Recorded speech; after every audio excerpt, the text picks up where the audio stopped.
வணக்கம். நான் உங்கள் மோகனா. 22/8/2025 வெள்ளிக்கிழமை மாலை மலர் செய்திகள்.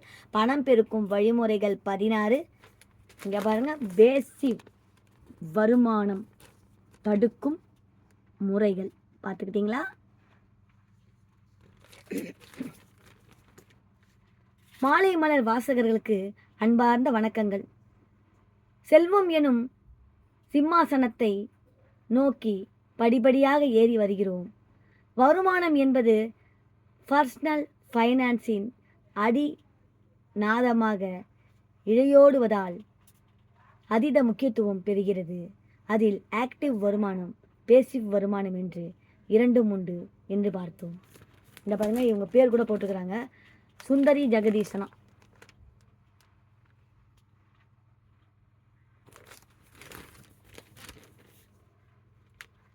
சென்ற கட்டுரையில் இளமையில் நாம் ஓடி ஆடி விவசாயம், தொழில், வியாபாரம் போன்ற செயல்பாடுகளின் மூலம் சம்பாதிப்பது ஆக்டிவ் வருமானம் எனவும், நல்ல உடல் இரத்தத்துடன் செயலாற்றலுடனும் இருக்கும் வரை நாம் இதனை பெற முடியும் எனவே பார்த்தோம்.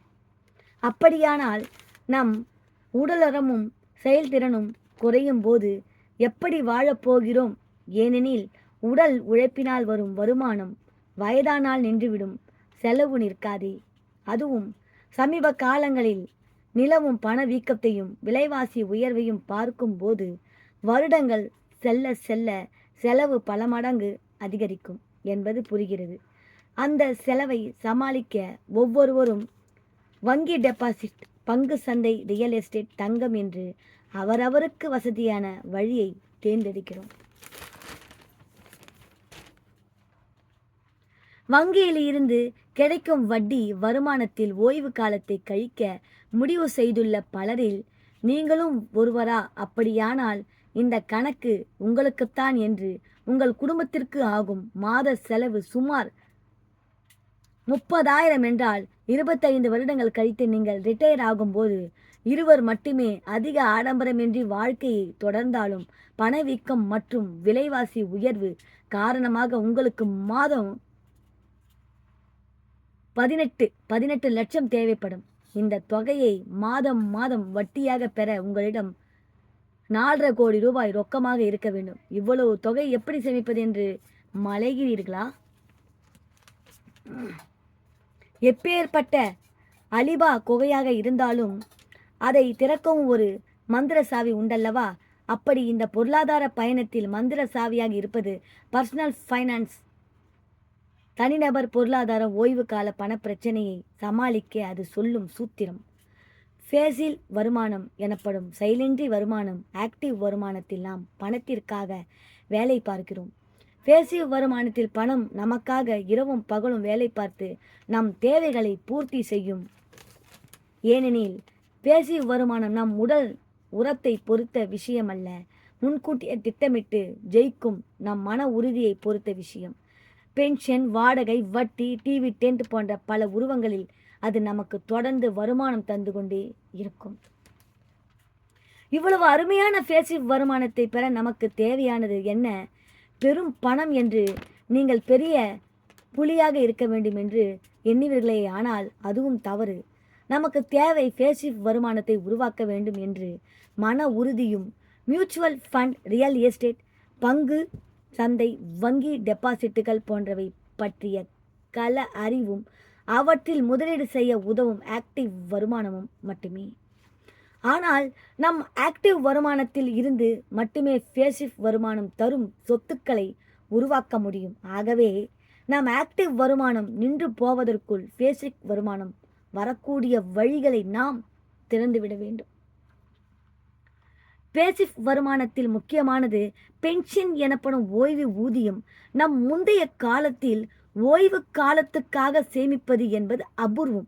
எனில் நாட்டு மக்கள் தொகையில் அதிக பங்கு வகிக்கும் விவசாய குடும்பங்களுக்கு பிள்ளைகளை பெரும் தூண்களாக இருந்து குடும்பத்தை தாங்கி பிடித்தனர்.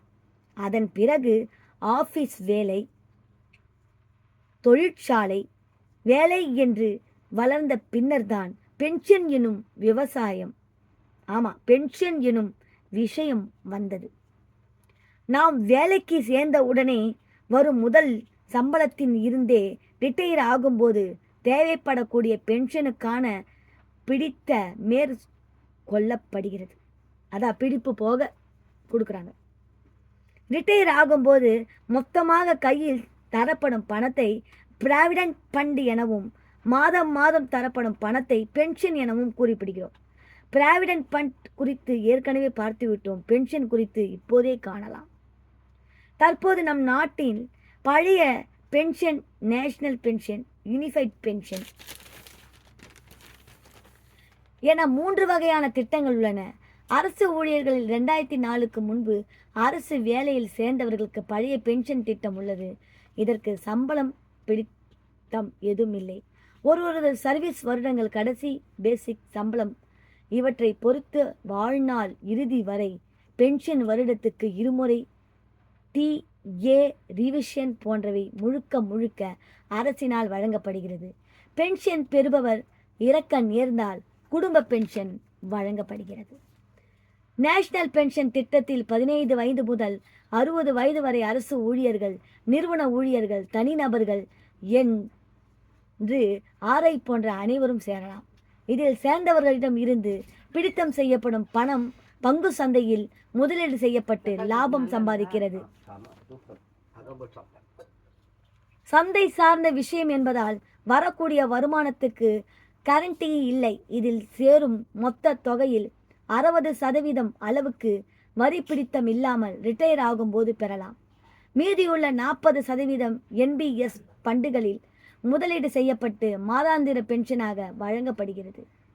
பழைய பென்ஷன் திட்டத்தில் அரசுக்கான சுமை அதிகம் இருப்பதால் நேஷனல் பென்ஷன் திட்டம் கொண்டு வரப்பட்டது. ஆனால் இதில் வரக்கூடிய மாதாந்திர பென்ஷன் சந்தை ஏற்ற இறக்கங்களுக்கு உட்படுவதால் மக்களிடையே பெரிதும் அதிருப்தியை விளைவித்தது. ஆகவே நிலையான பென்ஷன் தரக்கூடிய யூனிஃபைட் பென்ஷன் திட்டம் ஏப்ரல் 1, 2025 முதல் அமலுக்கு வந்துள்ளது. மத்திய அரசு ஊழியர்கள் மட்டும் பங்கேற்கக்கூடிய இந்த திட்டத்தில் ஏற்கனவே நேஷனல் பென்ஷன் திட்டத்தில் சேர்ந்திருக்கும் ஊழியர்களும் பங்கு பெறலாம். கூடிய சீக்கிரம் மத்திய அரசு ஊழியர்களும் இதில் பங்கு பெற முடியலாம். குறைந்தபட்சம் 25 வருட சர்வீஸ் உள்ளோருக்கு கடைசி 1 வருட ஆவரேஜ் பேசிக் சம்பளம் கணக்கிடப்பட்டு அதில் 50% நிலையான பென்ஷனாக வழங்கப்படுகிறது. 10 வருடம் முதல் 25 வருடம் வரை சர்வீஸ் உள்ளோருக்கும் அவர்கள் ஊதியத்தை பொறுத்து பென்ஷன் வழங்கப்படும். பணவீக்கத்தை பொறுத்து பென்ஷன் அதிகரிக்கலாம். பென்ஷன் வழங்குவோர் இறந்து விட்டால், ஆமாம், பென்ஷன் இப்போ வாங்குறாங்கல்ல, அவங்க இறந்துட்டாங்கன்னா பாருங்க, அவர் கடைசியாக வாங்கிய குடும்ப பென்ஷனாக வழங்கப்படும். இது புதிதாக அறிமுகம் செய்யப்பட்ட திட்டம் என்பதால் இன்னும் பல விஷயங்களில் தெளிவு அதிகம் இல்லை. பிளாட், வீடு, கடைகள், கிட்டாங்கி போன்றவற்றில் இருந்து வரக்கூடிய வாடகை வருமானம் நிற்காமல் தொடர்வது மட்டுமன்றி பணவீக்கத்திற்கு ஏற்ப அதிகரிக்கவும் செய்யவும் வெறும் நிலத்தை கூட தரை வாடகை தந்து எடுத்துக்கொள்ள விரும்புவோர் இருக்கிறார்கள். புதிதாக வந்திருக்கும் ஓய நிறுவனம் ஊட்டி, கொடைக்கானல் போன்ற சுற்றுலா தலங்களில் மட்டுமின்றி எல்லா ஊர்களிலும் நாம் உபயோகப்படுத்தாமல் பூட்டி வைத்திருக்கும் வீடுகளை வாடகைக்கு விட்டு மேனேஜ் செய்து வாடகையில் ஒரு பங்கை நமக்கு தருகிறது. நிலம் மட்டுமின்றி கார்கள், பர்னிச்சர்கள், உபகரணங்கள் போன்றவையும் வாடகையிட்டும் சிறு ஊர்களில் விசேஷ வீடுகளுக்கு பெரிய பாத்திரங்கள், ஜமக்காலம் போன்றவற்றை வாடகைக்கு தரும் தொழிலில் ஏராளமான பெண்கள் ஈடுபட்டிருக்கிறார்கள். நமக்கு நன்கு அறிமுகமான தரமான நபர்களுக்கு கடன் தந்து வட்டி பெறுவதும் ஒருவித பேசிவ் வருமானம்தான். இதை ஒரு மீடியேட்டர் மூலம் செய்ய விரும்பினால் தரமான பியர் வெண்டிங் அதாவது பியர் லேண்டிங் தளங்களை அணுகலாம். நண்பர்களின் கம்பெனியில் ஸ்பில்லிங் பார்ட்னராக சேர்ந்து கொள்ளலாம். இங்கு நாம் உழைக்க வேண்டாம், நம் பணம் உழைக்கும். மியூச்சுவல் ஃபண்ட், பங்கு சந்தை போன்ற முதலீடுகள், வங்கிகளின் வைப்பு நிதி திட்டங்கள், அரசு ஃபண்டுகள், பெரிய கம்பெனிகள் வெளியிடும் ஃபண்டுகள், போஸ்ட் ஆஃபீஸ் ஸ்கீம்கள், LICயின் அன்யூட்டி ஸ்கீம்கள் போன்றவையும் பேசிவ் வருமானம் தருகின்றன. அது பற்றி வரும் வாரங்களில் காணலாம். அடுத்த வாரத்தில் கூட சொல்கிறேன்னு இருக்காங்க.